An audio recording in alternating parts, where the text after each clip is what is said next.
नमस्कार मित्रों। विभाजन की गाथाएं हमारा पीछा नहीं छोड़ेंगी। ये कहानियाँ जैसे प्रेत की तरह हमारे सिर पे सवार हैं और इनसे मुक्ति पाना संभव नहीं है। पहले सोचते थे कि शायद अब बहुत देर हो गई, 75 बरस। अब ये आज़ादी के 75 बरस के समारोह जब से शुरू होने वाले हैं उससे पहले तैयारियां शुरू हो गई और फिर वही कहानियाँ और अलग अलग रूपों में। ये नहीं है कि पुरानी दोहराई जा रही है, अलग अलग रूपों में। अब मंटो कोई ज़रूरी नहीं है, मंटो के बिना भी मंटो जैसी कहानियाँ आपको पढ़ने को मिल जाती हैं। आज तक बेचारा सारी उम्र फ़िक्र तौंसवी उपेक्षित रहा, अब उसे भी याद किया जाने लगा है, तो उसका एक बहाना है कि उसका एक उपन्यास छपा है। लिखा तभी गया था, छठा दरिया, और बाद में उसका अंग्रेज़ी ट्रांसलेशन भी काफ़ी दिनों बाद, कुछ वर्षों बाद हो गया था, लेकिन अब वो चर्चा में फिर आ गया। अब उस पर सेमिनार और संगोष्ठियाँ जो हैं वो हो रही हैं। अब उसी बहाने से फिर, क्योंकि उसमें छठा दरिया में मित्रों है क्या कि फ़िक्र तौंसवी ने बिल्कुल नए ढंग से विभाजन की विभीषिका, उसकी पीड़ा, इस सब को बयान किया है अलग ढंग से बिल्कुल। और कहीं कहीं लगता है कि वह मंटो को बहुत पीछे छोड़ गया है, कहीं कहीं लगता है, क्योंकि मंटो ने जिन चीज़ों का सहारा लिया उन चीज़ों का सहारा लिए बिना फ़िक्र ने अपने ढंग से, फ़िक्र तौंसवी ने अपने ढंग से चीज़ों को प्रस्तुत किया और वो अपना प्रभाव उत्पादकता, उनमें जो प्रभाव पैदा करने की शक्ति थी वो ज़्यादा तीव्र लगी। और सबसे बड़ी बात है कि वो इतिहास और साहित्य दोनों के बीच में एक साझा पुल बन गया। और अब इसी की एक कड़ी, अभी ये पुरानी कहानी नहीं है, ये बिल्कुल नई कहानी है। ये 1 या 2 दिन पहले ही ये घटना घटी है कि एक बुज़ुर्ग महिला, 75 वर्ष उम्र और रहने वाली दिल्ली की, और वो बहुत देर से कोशिश कर रही थी कि मुझे एक बार आखिरी सांस लेने से पहले अपना पुश्तैनी मकान देख लेने दिया जाए।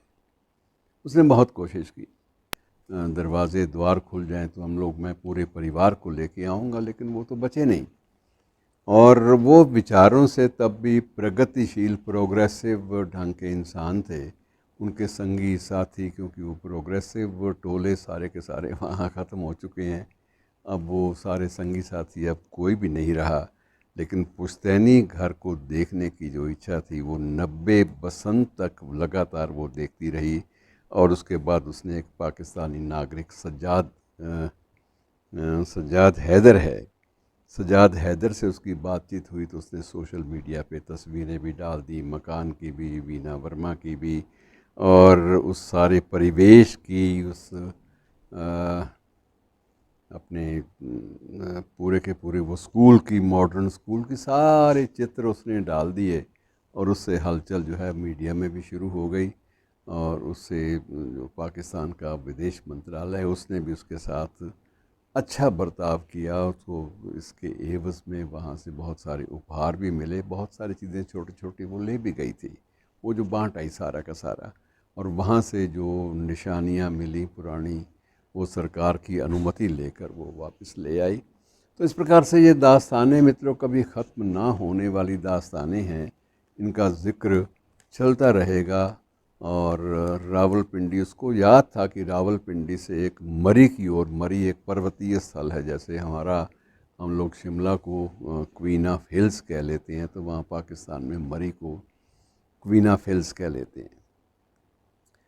और मरी का रास्ता रावलपिंडी से था, उसका मन था, सरकार से उसने अनुमति मांगी कि मुझे एक बार सिर्फ ड्राइव का मौका, ड्राइव करके किसी के साथ मुझे उस रोड पे जाने का अवसर दिया जाए, लेकिन सरकार ने इतनी छूट नहीं दी कि ये मुमकिन नहीं है। ये मित्रों, वो मरी वही है जिसके बारे में वो पाकिस्तान के वो एक मज़ाहिया शायर पंजाबी के थे, तो उनकी नज़म भी थी कि वो भुट्टो के बारे में थी कि करी जाना है, एवें मरी जाना है, कदे शिमले जाना है, कदे मरी जाना है। तो वो शिमले और मरी दोनों का तुलनात्मक, और उसके बाद की करी जाना है, एवें मरी जाना है, इस तुक को मिला के उन्होंने बड़ी लंबी एक कविता लिख मारी थी।